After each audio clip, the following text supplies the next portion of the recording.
Hello, my name is Tim Inc., and I'm going to go through real quick and show you exactly what the token adder script is for. Over here on the left, we have the card token adder. This object just holds the base logic for the mod.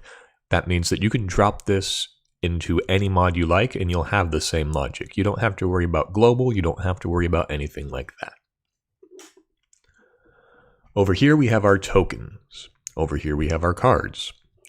I just have the two of clubs for demonstration purposes, but the purpose of this mod is to automatically add these tokens, whatever number is relevant, whatever number corresponds to the card. Let's say this was a TCG and you got some energy points for playing it or something like that. Well, you'd say how many tokens you receive. So tokens, colored dot amount, or type dot amount.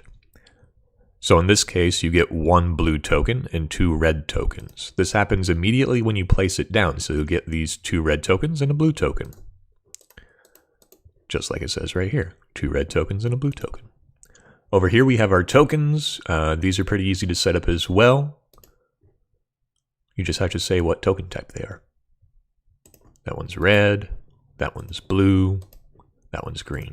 This is necessary in order for the script to go over and find the base object that needs to be cloned. So what happens here is we have our two of clubs that has a blue and a red. We pick it up, and that's a new thing. I'll get to that in a second. When we drop it, it'll automatically give us the tokens that we need. So to go back to that, when you pick it up, it'll automatically destroy the clone tokens for itself. This makes it so that it's a bit easier to move the cards around. You don't have to have them on top, and it makes it so that if you pick it up and put it back down again, you don't get a new stack of tokens every time, which was happening in the last version. So it's clean, it's nice and easy. Let me know if you have any questions in the comments below, and I'll do my best to help you. Thanks so much.